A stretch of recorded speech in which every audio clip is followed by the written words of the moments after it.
Talk and rock radio, where friends meet at the intersection of life, inspiration, and music. Here's your host, Rick Kern.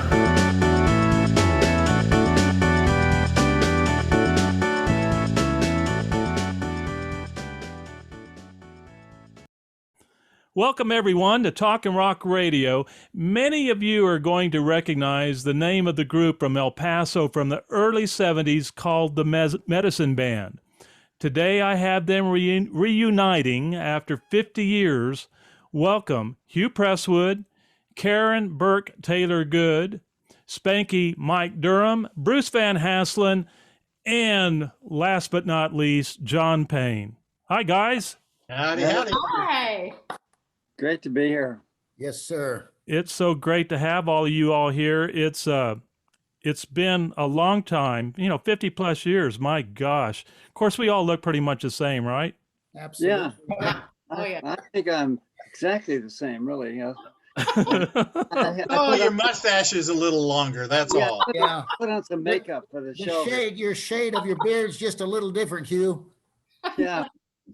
Yeah, God. 50 years. Isn't that ridiculous? Jesus. Wow. Yes, it is. Wow. Pretty amazing. Is it not 40 or something? It can't be 50. Jesus. Yeah. Well, let me first ask you all, and anybody can just, jump in here anytime I throw a question out. Feel free to take the lead on it. But where did the name Medicine Band come from? Well, I think I came up with that.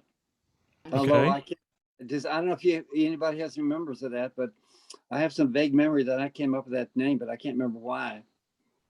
But I want to tell you a little background here. First of all, when I started playing with Bruce and Spanky, we were playing as the Highballs. Remember that, guys? Yes, and a group called the Spectrum when John Hyatt was playing. Then we switched to the Spectrum, and eventually, I think when we got to Kern, and we became the Medicine Band, I think. Now, where was the Highballs? I don't remember that place. We played at the Airport Inn. Oh. The La Fonda. Yeah, is that where it was? Oh, wow. On Okay. on Airways. It's where Yes. the Marriott is now. Yeah, Ricky, you're but right. it used to be called the La Fonda. Exactly. Yeah, we used to Remember. go swimming there in the summertime. I remember that. Yeah. I think the name, the Medicine Band, seems to be there was some tequila involved. Oh, it could be. That was the medicine part of it. Situation that Medicinal. might have started that. Medicinal. Yeah. The old medicinal, tequila. I remember it well. Yeah. Hugh, when we were on stage before we started, Hugh always made sure we all took a shot of tequila before we started. Yeah, that's my thing. You know what I mean? That was a Yeah, tequila sunrise, right? But I have a question for Hugh.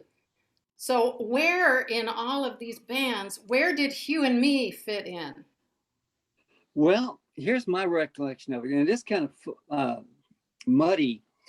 To me, my recollection is that we got the band going, and then somehow it got dissolved or something, and you and I went on about a year and a half or something duo thing. But I'm fuzzy on that.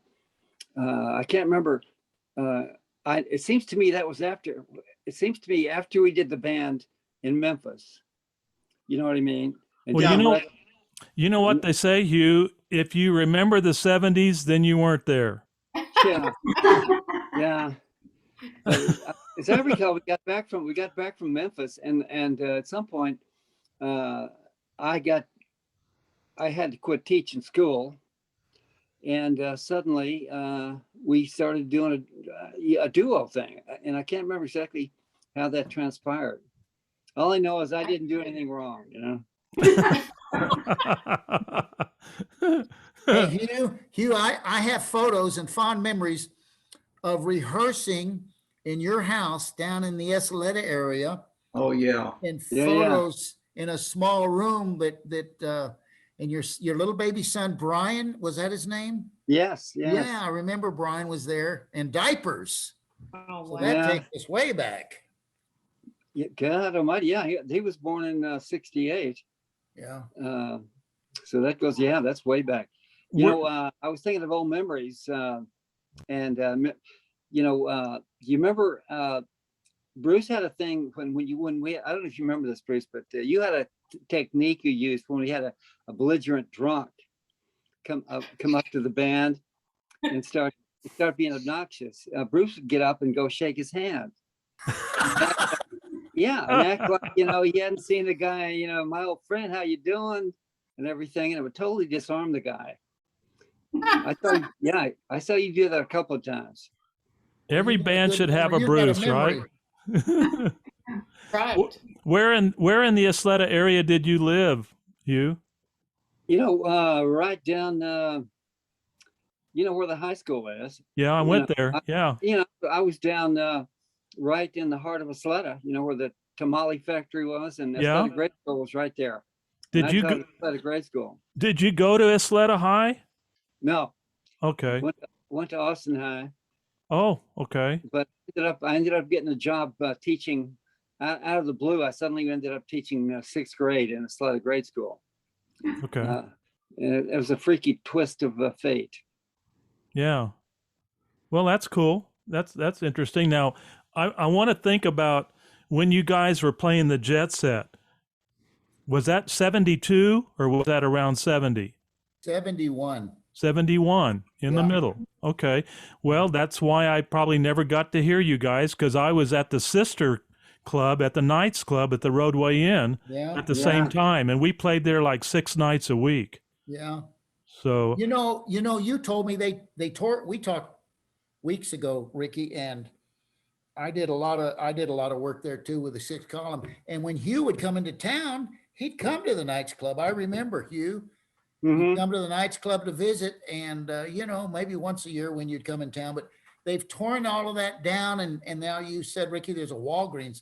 That was a great place. it was a great place. In fact, it was even written up. Recently, I did an episode with John Anderson and Rick Armstrong, some of the guys from the band West Wind. You may remember that. Yeah.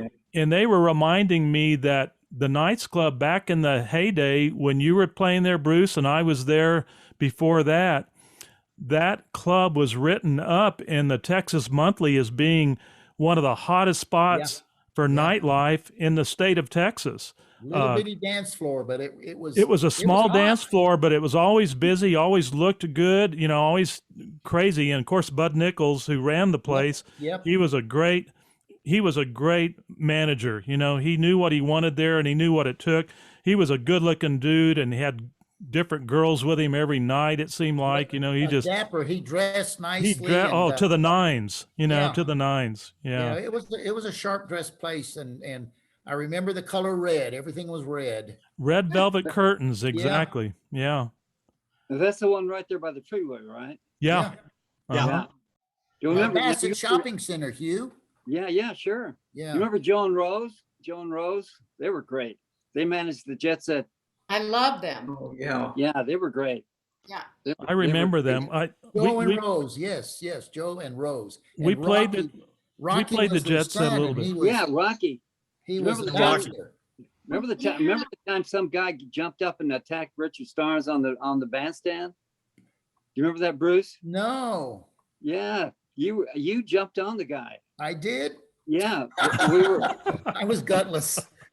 No, we were playing one night at the Jet Set, and you were drumming, and Starnes was playing bass. Yeah, okay, that would have been the Spectrum then.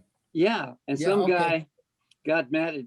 He thought Richard was looking at his girlfriend. Suddenly, he just lunged up and jumped on Starnes right in the middle of the bandstand. Uh-oh. And I ran for my life, but you jumped on the guy.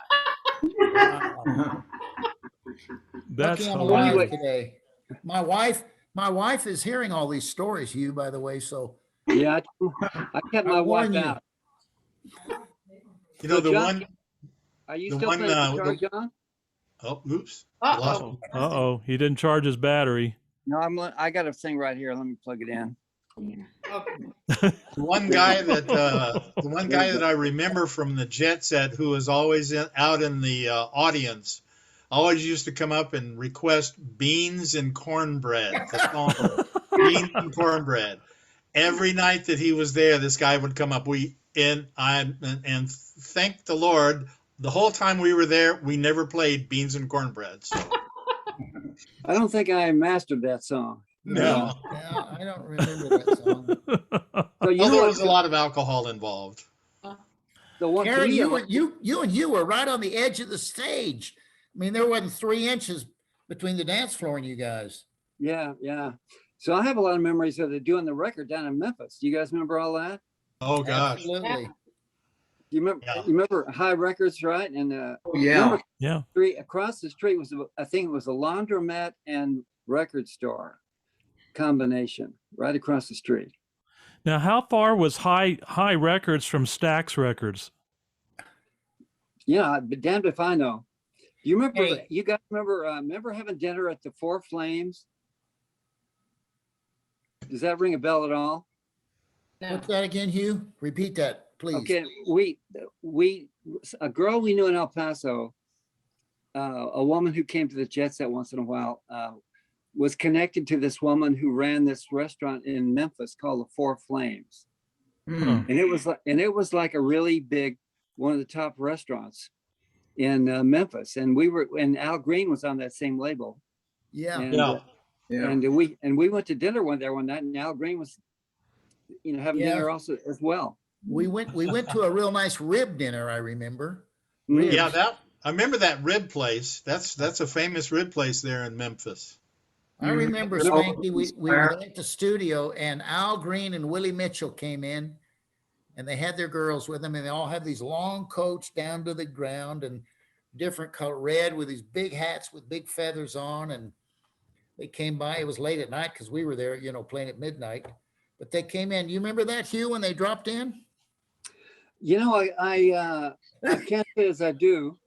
You know what I was saying? How did we, what I can't remember? How we got to Memphis and back. Did we drive? I have no recollection of getting down there. Let me tell you something. The first time Spanky and John and I drove up, we went in John's station wagon. Yeah. We called you because we pulled up in front of the studio and we said, this cannot be it. You better call Hugh. And you said, that's the address I have. And they warned us, do not go outside at night. Yeah. Spanky, they locked us in. Yeah, it certainly wasn't much to look at from the outside. I mean, very unpretentious. Had a lot of soul on the inside, but yeah, it was interesting. We were mighty lucky to be down there doing that. We were very lucky that Bill put that together, Bill and Ken. Yeah, absolutely. I've been talking to Bill a little bit. We're going to do a show about Sumi Records. We're going to cover a lot of ground with that. Cool. So it'll be a lot of fun. Yeah, looking That was my forward to first. That was my first real affirmation of my songwriting. Was Bill, having us come down there and do that record. That was really great. That's when I realized I was destined for the big time. No, I didn't. that. Was that Louisiana Woman that you're talking about, Hugh? Honest God, I don't know. We did that record, and I swear I haven't heard any of it practically since. So it's going to be a shock to me to hear some of this stuff. Yeah, Well, I'm gonna grab something. You guys go ahead and talk. Because you're the go-to that I wanted to ask about these songs since you wrote them. Louisiana Woman. I was going to ask you, could you give me the backstory to that song? Yeah, I met this woman who lived in Louisiana. Now that's the whole story.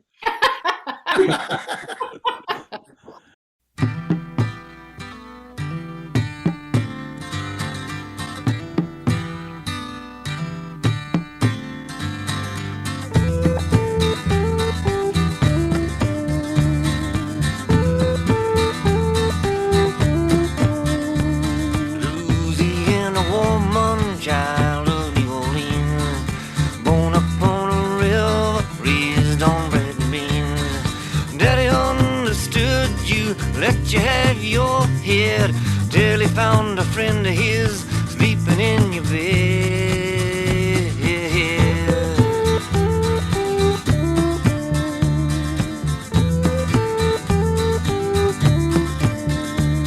Louisiana woman, child of New Orleans, turning tricks drinks on Bourbon Street only in your teens. Life just ain't so easy when you're on your own. Every night you sell your soul and still end up alone.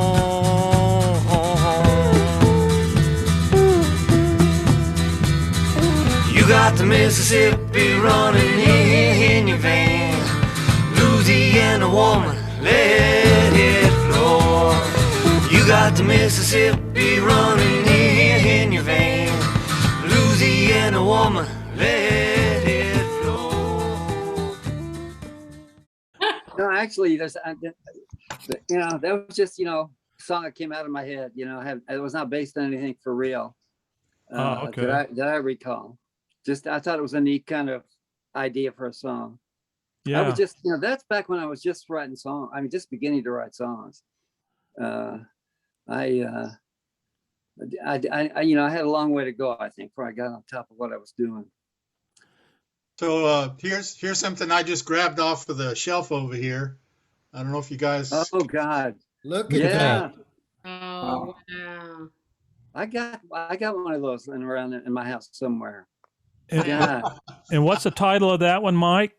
This is Louisiana Woman. Okay. Not Louisiana Woman, Louisiana Woman. Yeah. Louisiana. Yeah. Yeah. Okay. Yeah. You remember that Louisiana woman? Yeah. Hey, John Payne knew her very well. John's being pretty quiet tonight. Yeah, he is. Come on, John.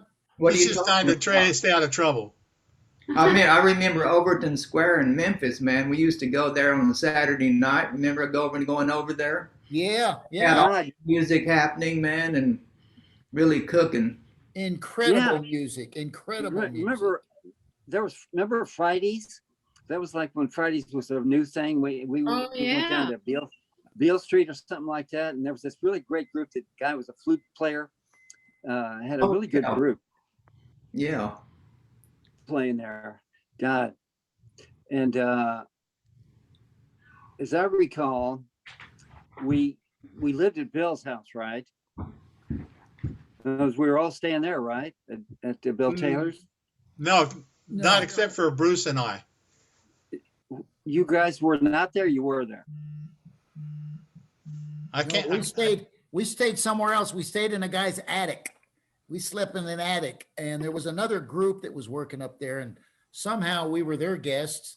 But we came to Bill's house on a daily basis, to eat meals and everything. All we did was sleep at that other house. And I think John was with you, and Kern at Bill's house. Yeah. Jeez, I'm telling you, my brain has turned. I've done too much pot. You know what I mean? Over the years, I can barely remember some of the stuff. God damn. I remember being in the studio and really working hard at getting those songs down. And I swear to God. Go ahead. I don't remember what we did. Like when we were done playing, did we go eat somewhere? Honest to God, what did we do? I have no idea. I remember going out to a big eating place late at night where they had grits and all this stuff, gravy. Oh yeah. I remember that. We had and that was grits back every when night. if you had long hair, you could be threatened. Yeah. So did we drive down there? I mean, is that right? To Memphis? In other words, we drove from El Paso down to Memphis. How did we do that? Well, I drove in my car, a station wagon. Yes. And you took Spanky and I with you, John. Yeah, right. And we drove straight through. I guess you got on your Learjet there, Hugh, or something. I thought you flew out on the Learjet, didn't you? At that time. Yeah, well, I went ahead and rented a place, so I could be in comfort while I was down there. Karen, how did you get there? Do you remember Karen, how did you get there? Karen, did you and I drive down there? Or? Maybe. My memory is the same as yours.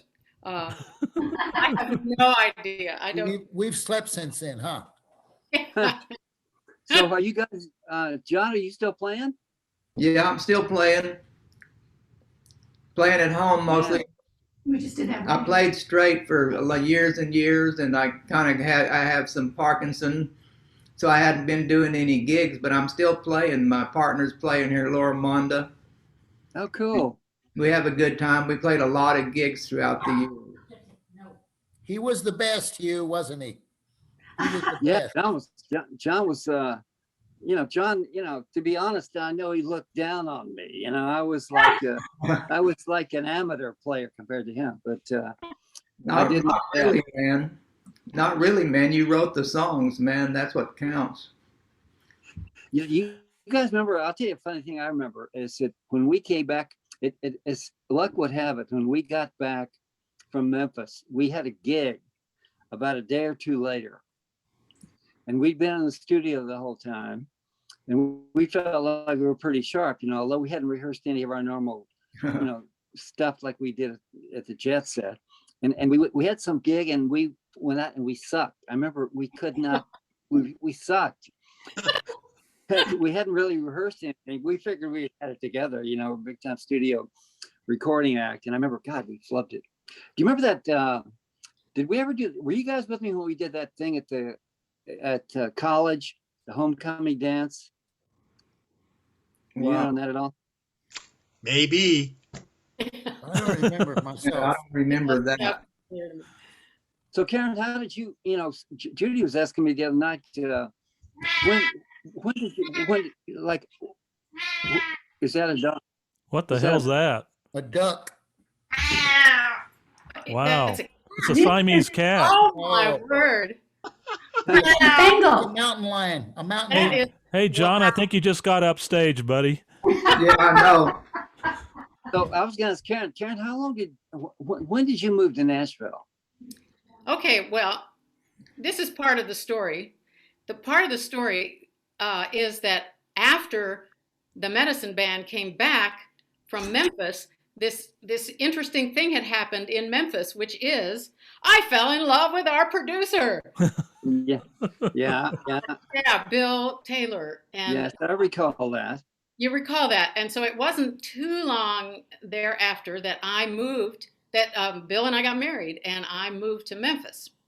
And we were married for 7 years and lived in Memphis for 7 years. And at the end of that is when I moved to Nashville. And by the way, he is still one of my best friends. And Dennis and I have been married 40 years come February. God, you're kidding. Did you say Oh, my God. 0?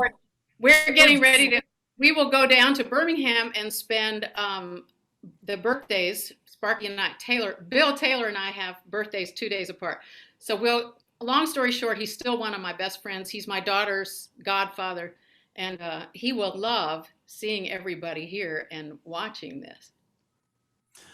Karen, He's a good guy. I gotta ask you a question, Karen. There was a story about the women's restroom at the Jet Set Club. Oh Lord. Yeah. Okay. So I told Rick that I have a terrible memory and that I'm going to be relying on you guys to, fill in. I said the only thing I truly remember about our time at the Jet Set Club. So we had been to Memphis, recorded. I had fallen in love with Bill. We were engaged. We came back to El Paso and we're playing some more gigs at the Jet Set Club. And I do not wish to impugn anyone's memory, but there was a woman there who, she was too old to dress the way she dressed. And she dressed in way too short skirts and she had the plastic white go-go boots. And we were probably not very kind about speaking about her. So I'm in the bathroom, we're on a break, and I'm in the bathroom, and somebody says, Karen, you're gonna move to Memphis, right? I said, yeah, I am. I'm gonna get married and move to Memphis.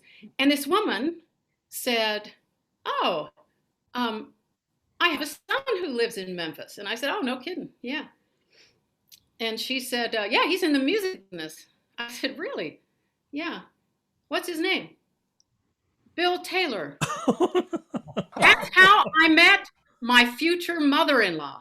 Oh my gosh. You are kidding. That's freaky. I'm not kidding. Never in a million years. God, Wow. damn. Oh, gosh. And that's my story.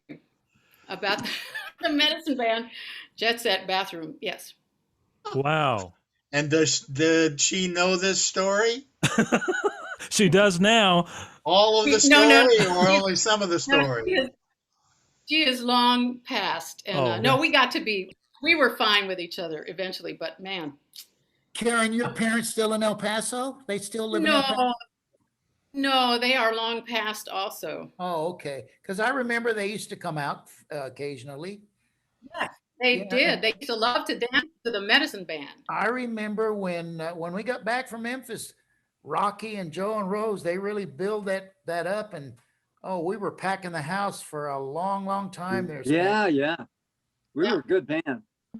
Let me ask you, Hugh, real quick about the music that you guys are playing. I talked to John about this a little bit yesterday, that you all were really fortunate because you could play your originals along with your covers, right? You were doing cover music at the same time? Yeah. We were it was mainly cover stuff, but we were working something once in a while that I had written. And that was a really big, huge thing for me to suddenly sort of have an outlet. I think that really sort of triggered my interest in writing more, that we could do something in the band once in a while. It was great. And luckily, Bill just kind of thought, there was something there. And, he really did. He thought there was something that I was writing that was good, and he brought us down. You guys were so lucky that you could. Players. You all were so lucky you could do that, because in my last band out in Ventura, when we were playing LA, we spent with my last group, we're about a year out in that area, and it was a treat for us to be able to do our own stuff, because that's what we really wanted to do. We were building our catalog and going in the studios and trying to really get things going. We were supposed to do the Captain and Tennille TV special with Dick Clark and all that, and none of the networks picked it up, but we wanted to really kind of show everybody what we were all about with our original music. But at the same time, and this is why you all were so lucky, but at the same time, we're playing clubs and they want to hear covers. They want to get out there and dance and all that. So dancing was the key. Yeah. Yeah. One of the things that I found really interesting was, and I think, and this is a tribute to Hugh, and then to the rest of us for really putting it together, was that there was just a bunch of those original songs of Hugh's, that we played at the Jet Set, and the people it was like they really, really enjoyed those songs. They really liked them. I mean, so many nights they liked them as much as and would dance as much as the cover songs that we played. Yeah, it was really neat. Outstanding. Hey, Ricky, are you going to play some of the music? Yeah, you're not going to hear it right now because I'm going to edit that in tomorrow. Okay, cool. I'll edit those in. Let's talk about the next song, and that's Lay Me Down. Can you tell me a little bit about that, Hugh? What was the backstory or inspiration on that song? I think it had to do with, the Vietnam War, I think.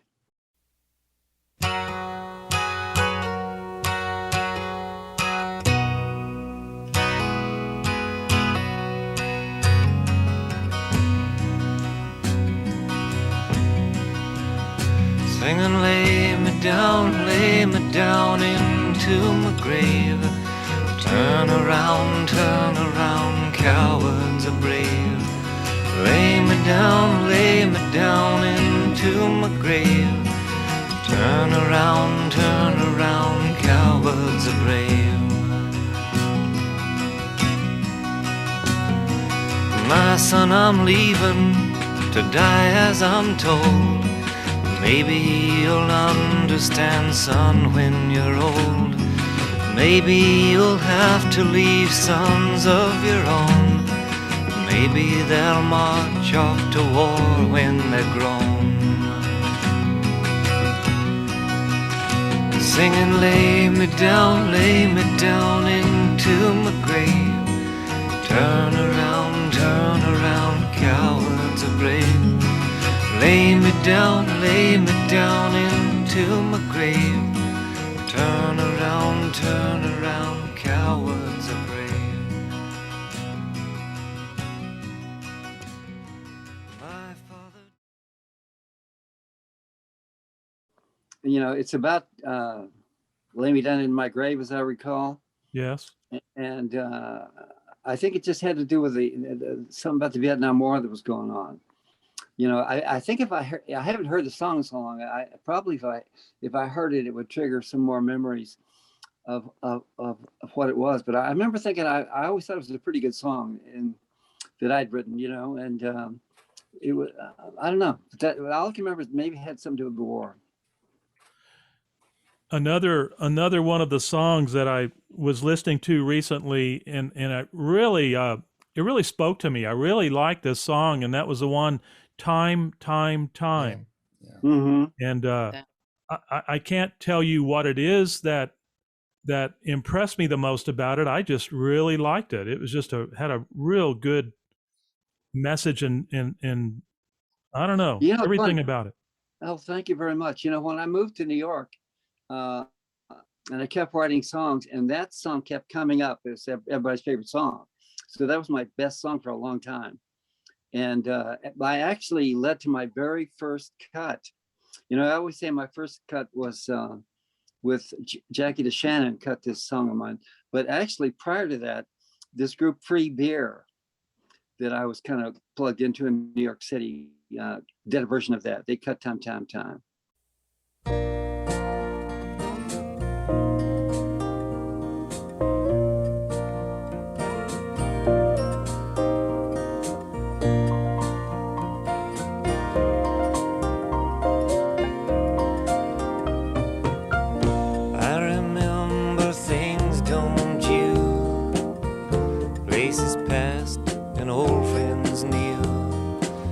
But memories fade in the sun, many colors into one.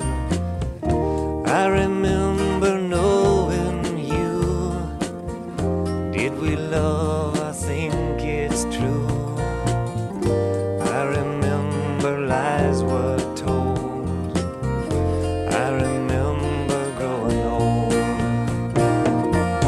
Listen to the clock, my friend. Listen to your hours in. Hear the tick and talk, my friend. Time, time, time.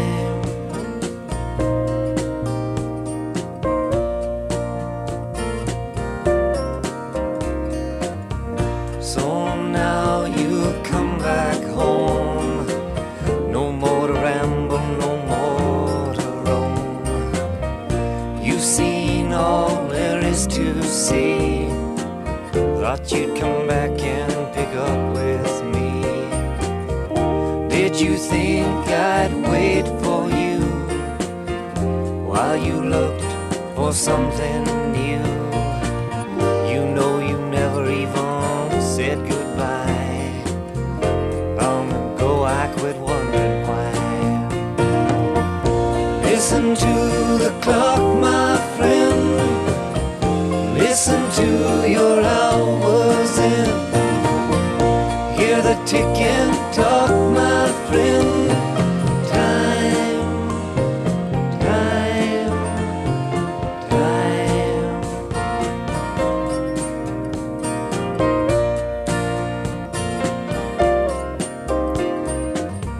Well, I found my woman now. She can't be mean, she don't know how. A little more gentle, not so proud. Speaking softly, not so loud. You know she seems to understand. When I fail, she takes my hand. She's become a part of me. It was easy, don't you see? Listen to the clock, my friend. Listen to your hours in. Hear the tick and talk, my friend. Time, time.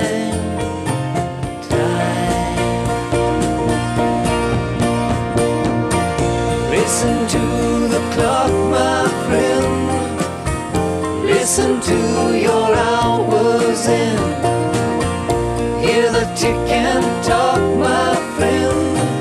Time, time, time.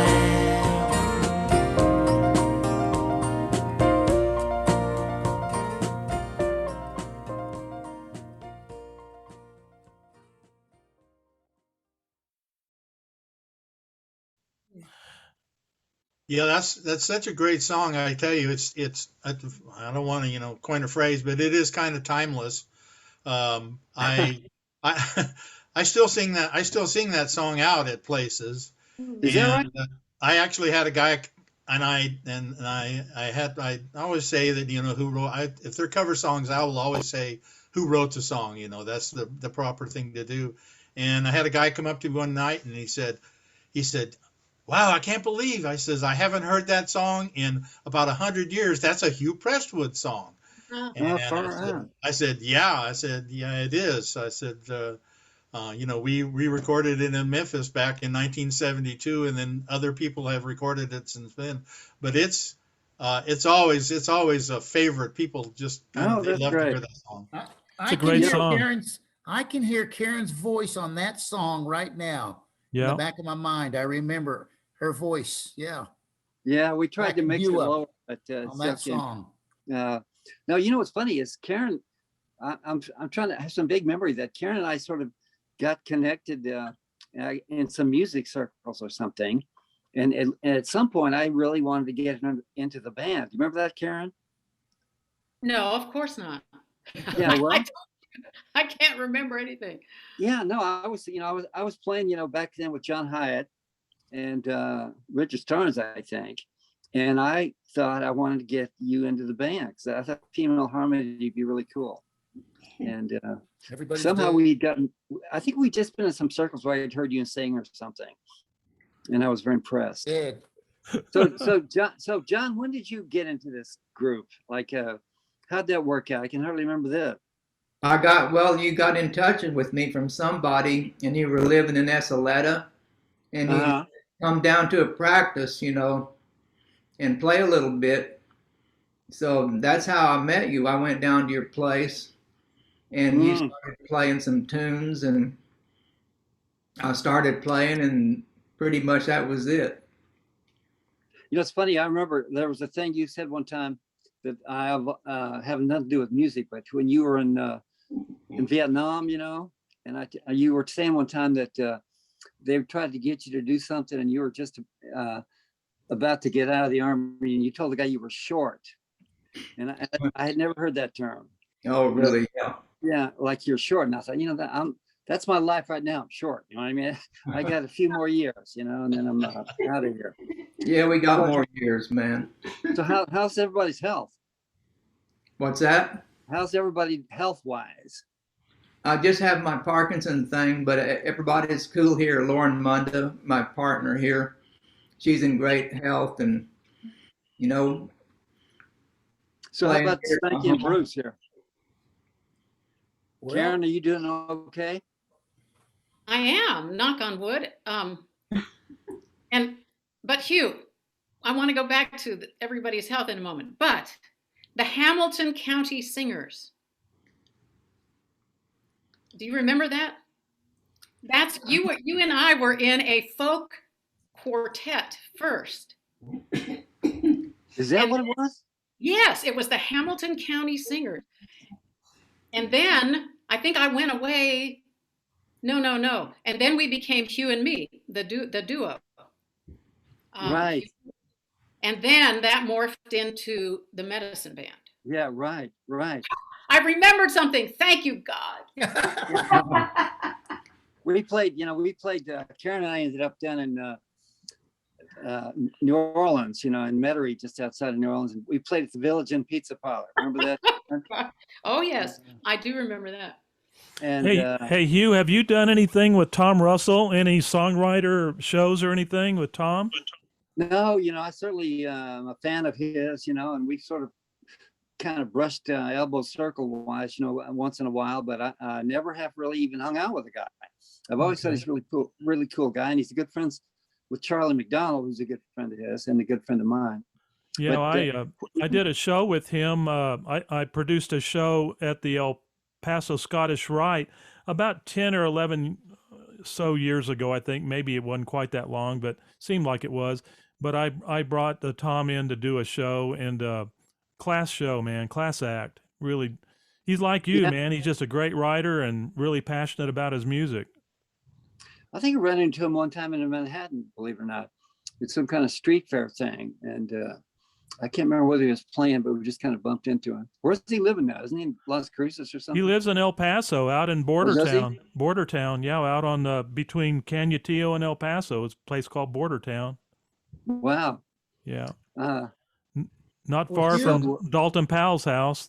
You know Dalton, right? From the Bobby Fuller you know, I Four. went to high school with Dalton. I had no idea. I had no idea he was in with Bobby Fuller. You know, he was just a guy in the high school.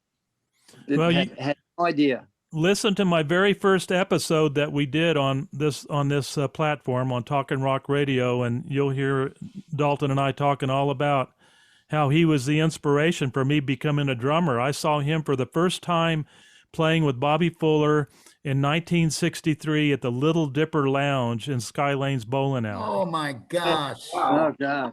Yeah. Hey, Yeah. Rick, I did a 2-week gig there with Little Jack, Bob Beatty. Was it Beatty? Little Dipper. Bruce Beatty. Bruce Beatty. It was a banker later on in life. Yes, he was. But that was my first introduction to tassel dancers that just had tassels. The girls on the stage, left and right. And I was a freshman in high school. And I said, man, I like this deal. That was the beginning of your corruption, right? Yeah, right. Little Jack was the guitar player, and that's Yeah. Little Dipper Lounge. Absolutely. Jack Woodbury. Yes, we Yeah. lost him. That's Uh, Woodbury. we God. lost him Kidding. a couple of years ago, and yeah, quite a Damn. loss to our community. He Say, really was. whatever happened to Jeff? Whatever happened to Jeff Lynne? Jeff Lynne lives in Kentucky. You know, he played in my band for about a Yeah, year, Lynne. off and on, you know, when he was in the military out here at Fort Bliss. And Jeff is in Kentucky, had a studio there doing video and audio production. But he and Teresa remain to be friends of ours. We talk all the time. Had some good Gee. times. I mean, he was El Paso's answer to Tom Jones, wasn't he, Hugh? He was Yes, great. he He was a great was. singer. Yeah, he was. He was a good one. He was when a I good came- one. You know, a couple of times when I came back from New York, well, one time, and I almost freaked out. I came back right around New Year's, and I got a call from Jeff Lynne, and he said he lost his voice, and could I take his place on the New Year's gig at the Jet Set? And I remember thinking, oh, great, you know, I'm going to be Jeff Lynne, you know what I mean? And it was like terrified. And we went on, we threw together a few songs, but I realized that night that no one gave a goddamn on New Year's Eve. They were having a ball. You know what I mean? Everybody was drunk and it didn't matter. Yeah. But Yeah. that was weird. So like, did our album ever actually come out, Karen? You know, our Medicine Band record. I don't know if I ever got a copy of it. I knew we had a single that came out. I don't think it did it? I don't think so. Several years ago, I talked when Kenny Smith was still alive, and he was living in the Seattle area. We made contact, and I talked to him, and he was still working on Sumi Records, and he had found a company that was beginning to produce music from back in our day, so to speak, you know, that when we did that. And so he had been in contact with this company. He had, you know, the songs, the recordings that we did, and he was going to try and work on that, but he just never could put it together. I think that was probably the closest that would have been to, you know, having our album come to fruition. Yeah, probably for the best. I always thought, geez, I always thought I sucked. I sure, I don't know about you all, but I sure miss Kenny a lot. You remember Karen when he was supposed to be coming to El Paso when you came in to MC my Border Legends show in 2009, and his wife had fallen off the horse the day before, and he had to cancel coming, and he was going to be here playing with the Sherwoods, remember? Right. Yeah. Such a good guy. Such a good guy. Just one of the I best. stayed at his place in Memphis one time. I stayed in Kenny's house for like a month. Oh, wow. Oh, yeah? And the two of us were there, Hugh and me, during that period. Hugh and me were there together in Memphis. Interesting. God, Karen and I had some interesting gigs as Hugh and me. Oh, yes. Remember our business card, Karen? Oh, yeah. We had a business card that had two sides to it. And one side said, big letters, Hugh Prestwood, and a little teeny, also Karen Burke. And if you turned it over, it was a big Karen Burke with Hugh Prestwood in real little letters. Clever. Oh, that's great. I would like to say something serious. Okay. Here's the thing. Back in those days, I was young and stupid, and I had an okay voice, and I was but other than being the chick singer in the band, I don't think I appreciated the musicality of Spanky, and Bruce, and John, and Hugh. I just, I was clueless, and I'm not clueless anymore. And then the songwriting, I mean, how weird. Back then, I thought that songwriters were from a different planet, Yeah.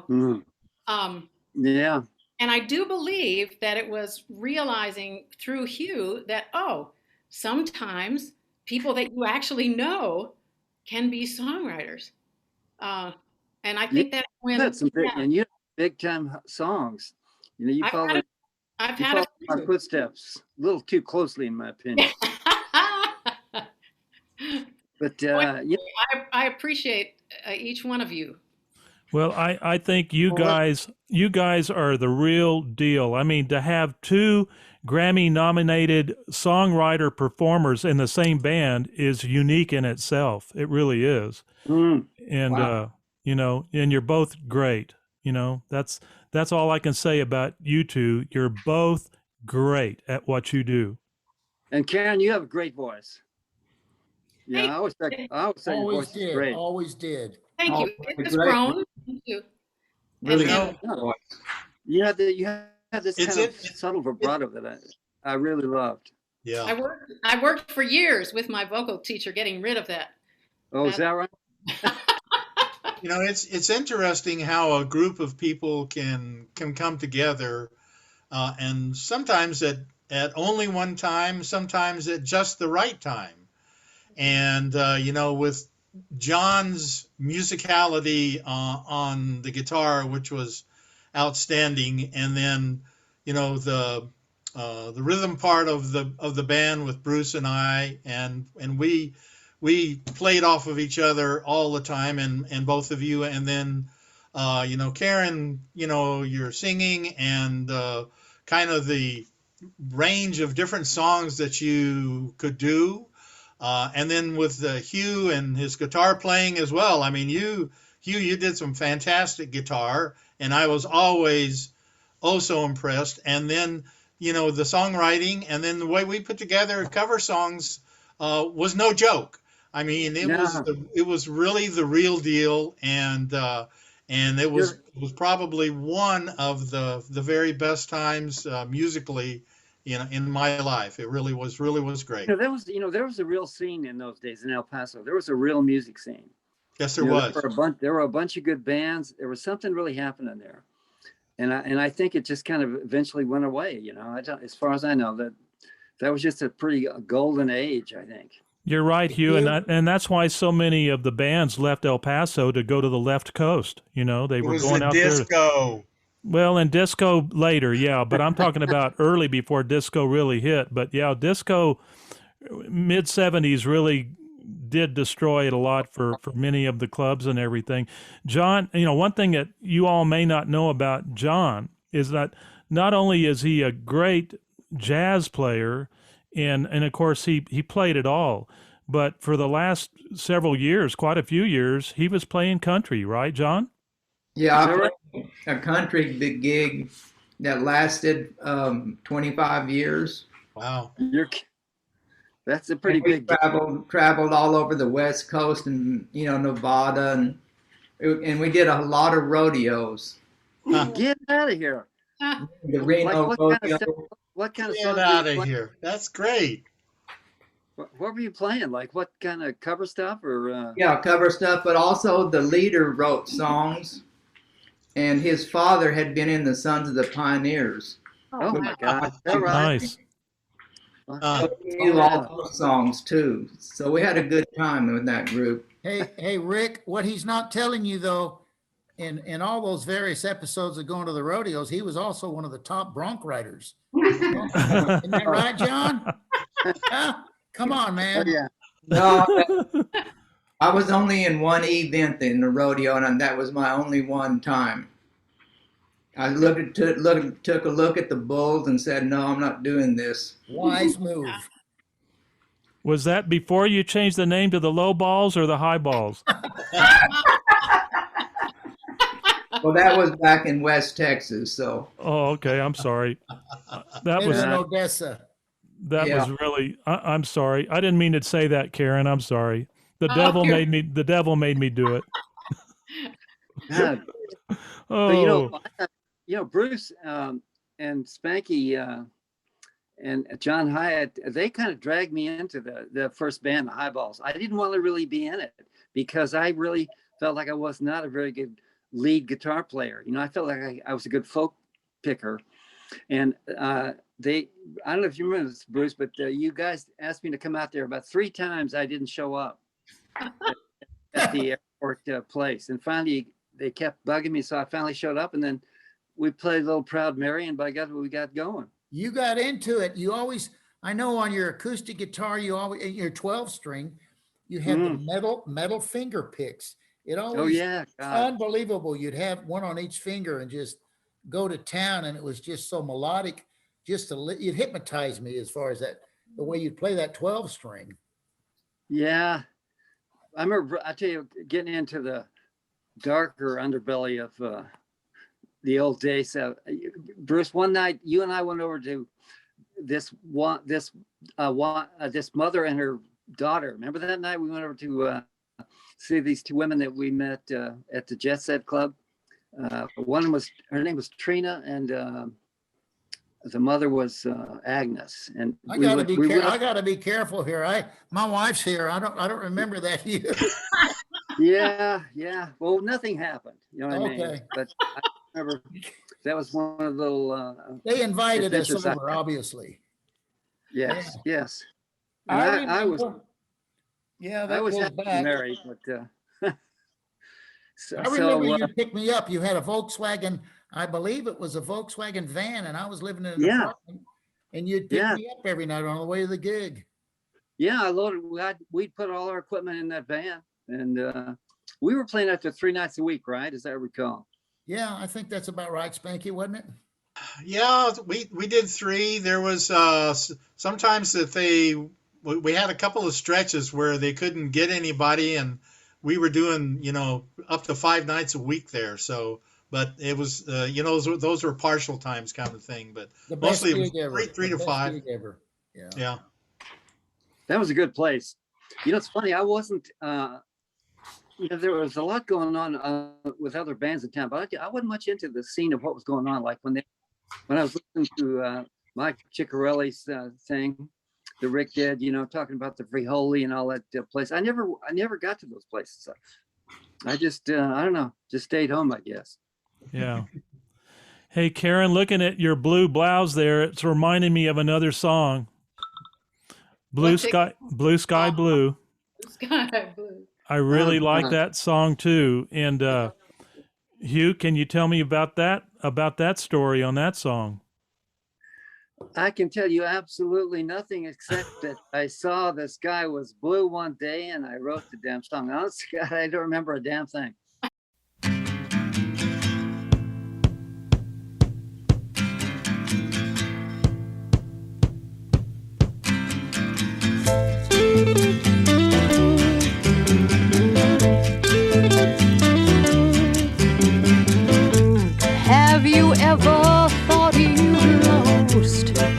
but then you'd won. Have you ever thought it was over, but it just begun? Have you ever lost someone you thought you'd never lose? Even though they were bad for you, they got you singing the blues. Well, that's what I call blue sky blues. Blue, blue sky blues. Good news.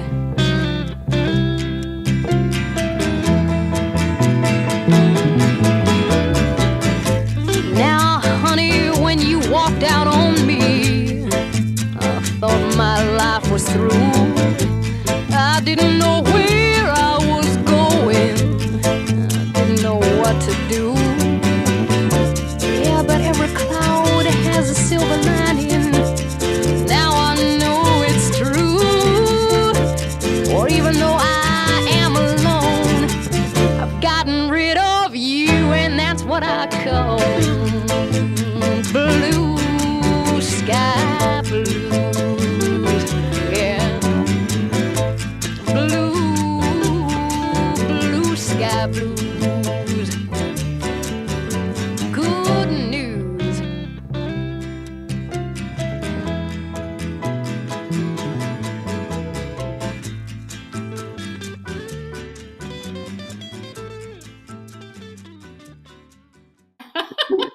Boy, man, you are just a library of great information, you know? Yeah. This is what happens when we don't have the reunion until 50 years from the band. I know. I think next reunion, we better do it next year. Week. Yeah, well, you know, I'm sorry I missed that big concert you guys did back in a few years ago. Which one? We did it for 8 yeat Well, didn't you do one at the auditorium or Liberty Hall or something like that? We did 5 of them at the Almeida Shrine, and then the first one that we did where Kern came in and emceed it was at the Lancers East, and then we went out to Country Club Road and did a room called the Isaron, which is a big, like a wedding rental hall, and then we went back to the Lancers again, and then it was like 5 years at the Almeida Shrine, and that was a big hall. You could put So you're doing this regularly? Well, I did from 2009 to 2016, and I was bringing back a lot of the big El Paso popular bands from all over. And I think the last show we did in 2016, my wife and I counted 25 different states that were coming to El Paso to hear us. Wow. Yeah. And I brought back the Chains. I brought back, a lot of the great bands like, Bobby and the Premiers, Rod Crosby. Remember what happened to Ron and Sue? Ron and Sue, I played the part of Bert Peters, the very first show. Bert Peters is living in Atlanta. Louisiana area, I think. Oh, yeah. He got out of music, Rick. He did. He got out of, music altogether. He got into construction, and he lost his wife a few years ago. So he's living alone now, and I haven't talked to him lately. I've reached out to him a few times, but I haven't gotten a call back from him.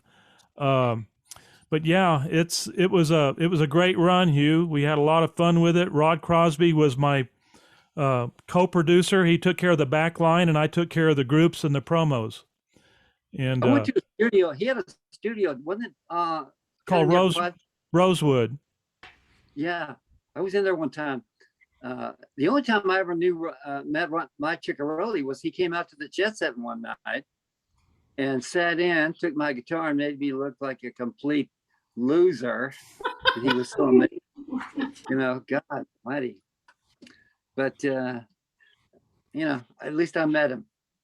He's a good one. He was in the group called the Maggots. Remember that group? I'm not lying. Ciccarelli. Yeah. Bert was the drummer. The bass player was, what's his name? Howard Steele. Yep. Howard Steele. And I don't know who else was in the group. Jim Reese. Jim Reese was a part of the group at one time, before he started playing with us. And Oh, it's great stuff, man. Good memories. So many good memories. So many people, so many groups. Yeah. Just Well, Rod unbelievable. Crosby, he's still playing. There's only two groups that I can think of that were popular that came out of El Paso that are still playing for high school reunions.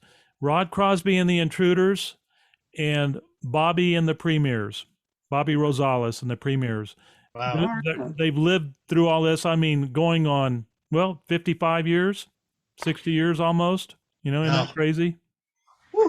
Wow. Yeah, great. Paul Dillon was the henchman. Is that correct? The Henchmen, they played our show about 3 or 4 of the 8 times. Yeah. He was with Rod Crosby at my 50th reunion 2 years ago. Paul West, is it right? Playing bass. He was one of them, but right now it's Ed Clore on bass, Rick Benitez on drums, Yes. Rick correct. Armstrong on keyboard and guitar, Rod, of course, and who am I leaving out here? Rick Armstrong, already said that. Ed Clore, yeah, I named them all. Yeah. Yeah, they're still going. They're still going, and they sound as good as they ever did, man. And yes, Rod is still as particular as he ever was, and that's why it always sounds good, and he always brings a good product. Yeah. Is there any clubs in El Paso these days that have live bands that do that kind of thing? Oh, there's a few bars that are still doing their thing, Hugh. It'll never be like it was. I mean, you can't even go to Las Vegas anymore, man. And I mean, I know a lot of people that live there that hit the big time. There's another John Payne that lives in Las Vegas. John, I don't know if this is your buddy from the band Asia and Dukes of the Orient. I mean, these places, unless you really had a big name and really hit it, then that's all it is. It's not a lost leader anymore. Like, in the days when I was playing the Vegas showrooms and stuff, we would play the big lounge, and we were kind of the warm up for the big acts. They would go in there and gamble and watch the bands play, and you don't even see that anymore. It's not happening in Vegas anymore. That's why we were a traveling show band, because you had to go all over, the country and Canada to find the big rooms. There were a lot of places in Reno that had live music. Yeah. But I don't know how it's doing now. It's like Vegas. It's just you're not seeing it. You'll see little clubs maybe with a single using a voice stacker or whatever, and doing their thing, and but it's not like it was where you go and see a show, and yeah, and it's sad. I hate it.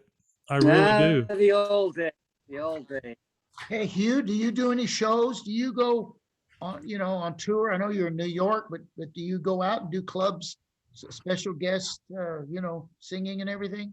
You know what I do? I up until this COVID thing kicked in, I usually did a few gigs down in Nashville, the Bluebird, and I get invited out to different locales. I played out in Montana a few times, and different. What these guys would do? They get 3 or 4 big time Nashville writers, to come do shows at different places. Yeah. And did some of those. I did quite a bit of those, but I think when the COVID thing, everything just sort of stopped. And it's gotten to be such a pain in the ass to travel, in my opinion. Maybe I'm just too fuddy-duddy. A lot of the shows that I've done, Hugh, have been with songwriters like yourself, Michael Peterson. I don't know if you know Mike. Yeah, I do. Yeah, he's doing a songwriter like you're referring to with 3 other guys at one of the big resorts in Vegas coming up. And, Bob Cheevers, Steve McClintock, a lot of these guys are doing house concerts. Yeah. John Beeland, there's a bunch of them, Bobby Cochran, Eddie Cochran's nephew. I did a show with him, and they're just, thank God they can write their music and still record, but you're not going to get rich recording anymore unless you have a big hit like you and Karen, You're not going to get rich, period. I'm telling you. It's like the music business. I wouldn't advise anybody going into being a songwriter these days. It's so competitive. It's so competitive, and there's so many good ones out there. You know. Yeah, but it's not. To me, it's not a matter of competitiveness. It's a matter of getting paid for it, and then it's also to me, it's kind of manufactured a lot. Like you can hardly see a song that is written by 3 or 4 people, and there's what I call a lot of fake soul, and not a lot of real pure soul I hear much these days. Yeah. Did you do much collaborating with your songwriting, Hugh? I know you're pretty solo with that, aren't you? Right. Yeah, I never did co-write. Okay. Never did. I had a chance, several times to write with some big people. I actually had a chance to write with Neil Diamond one time, but I just backed out of it. Yeah. I didn't. I can't explain it. So I just don't like it. I can't explain it. It's like the minute I'm sitting in the room with somebody, it's like it's like I'm back in high school, It's when does the bell ring? I want to get out of here. It's something weird with me. But I think it's good for me. It's good for me to be, because I've been really self-contained in a way. I think it's kind of burnished my reputation in a way, because I'm one of the few guys that really writes, solo. How about you, Mike? Are you doing any writing? Oh, a little bit, here and there. I mean, I always work on writing, and I actually co-wrote a song, Hugh, recently.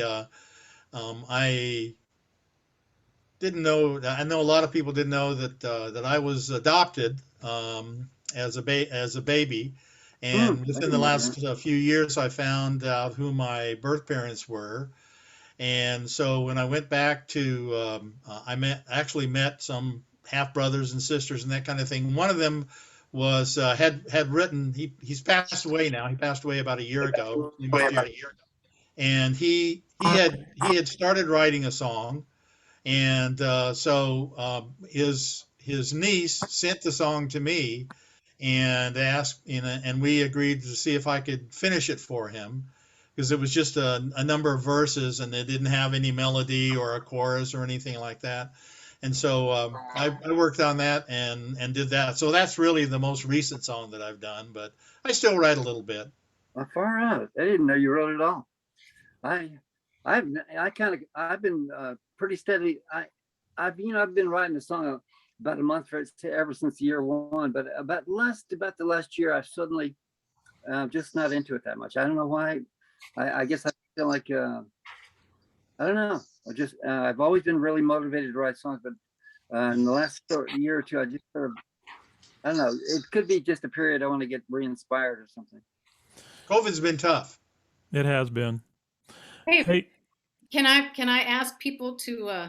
My bandmates here, come check out. For the last 10 years, I've been part of another duo, Hugh. First, it was you and me, and now it's my dear friend and my best friend and sister. Her name is Stowe Daly. So she's Stowe Daly, and I'm Karen Taylor Good. So we call ourselves Stowe Good. And we put out three albums, and we do.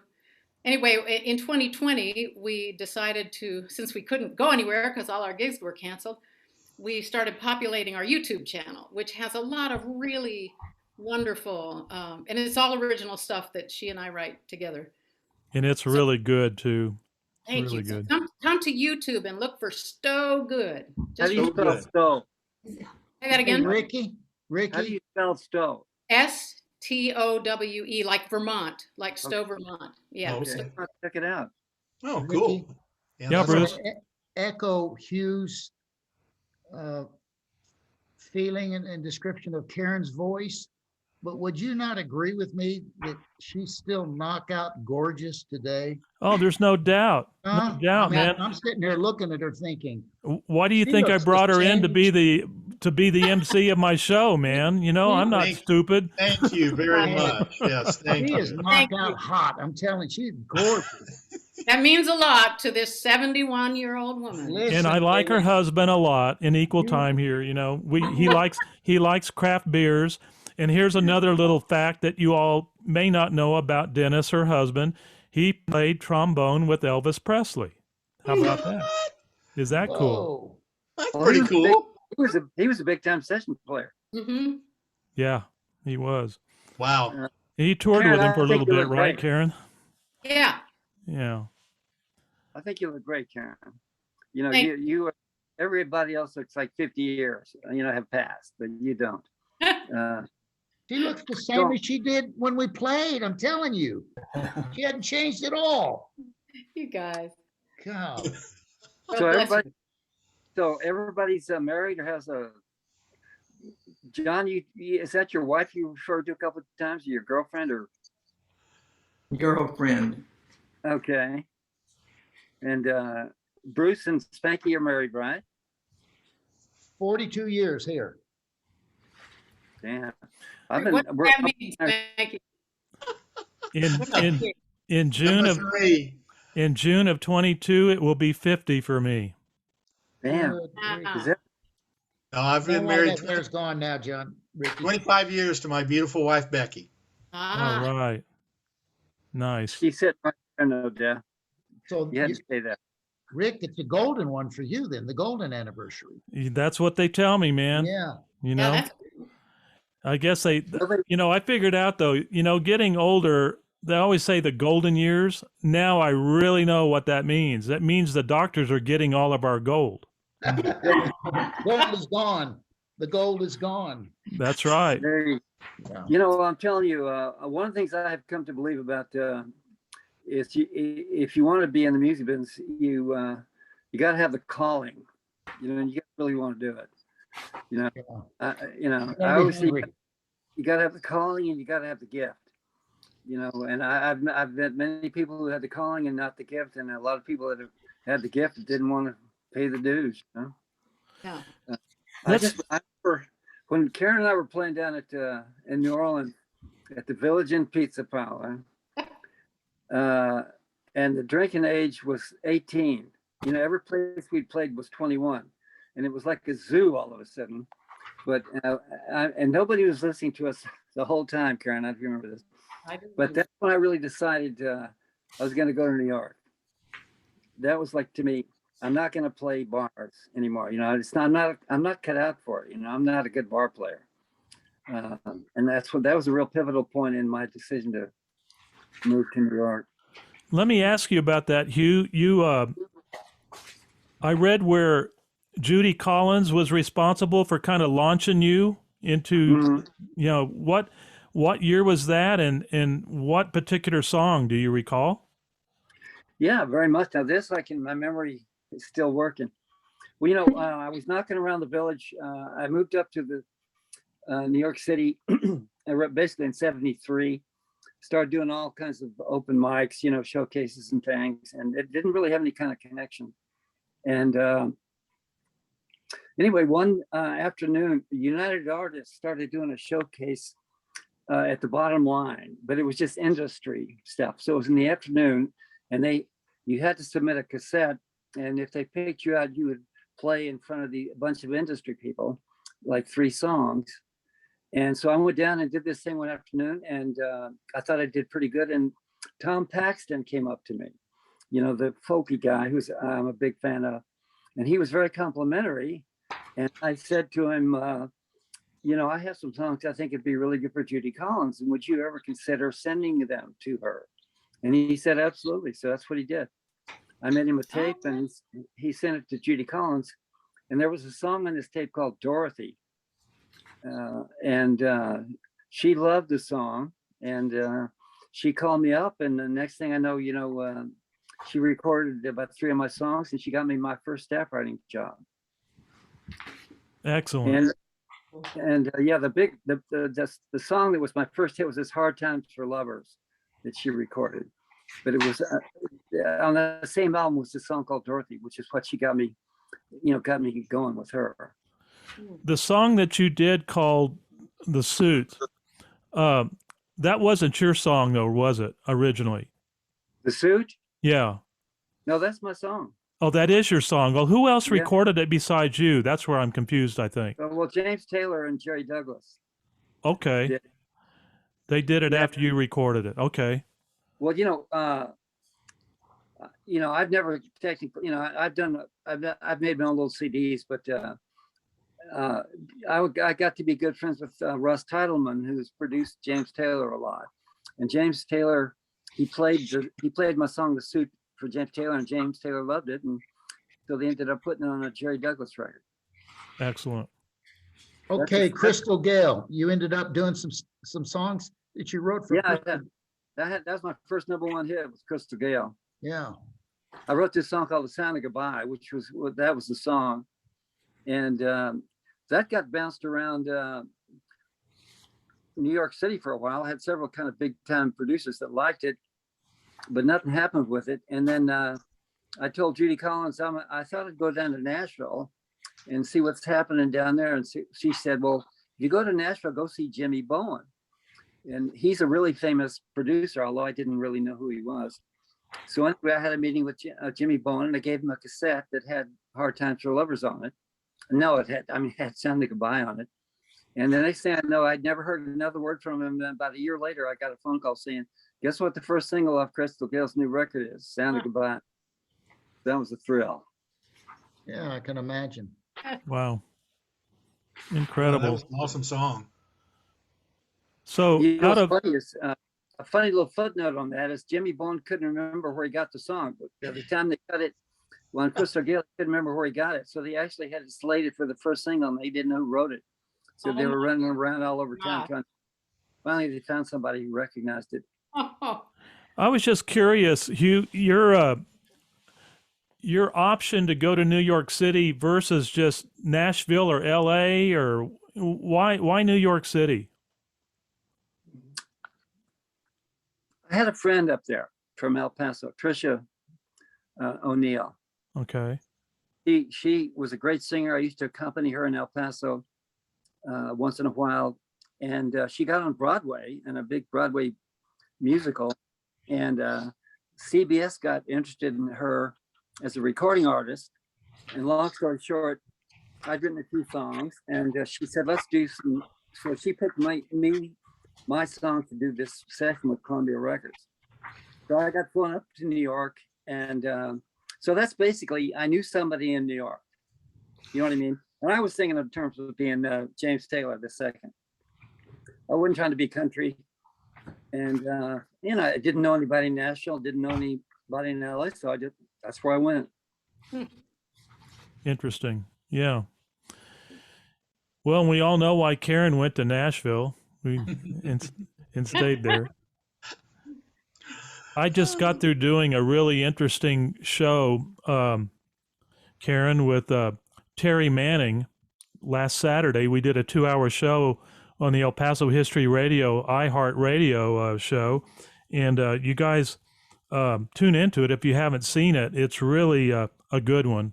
This guy's amazing. He moved back to El Paso because he loves El Paso, but he's lived quite the life. You know, he basically rose from the very beginning of working at Stax Records, and then just went crazy from there. He's produced Led Zeppelin, ZZ Top, Shakira, Shania Twain, Box Tops, and a list about that long, about 100 more names. And it's just amazing. But what a neat story he's had.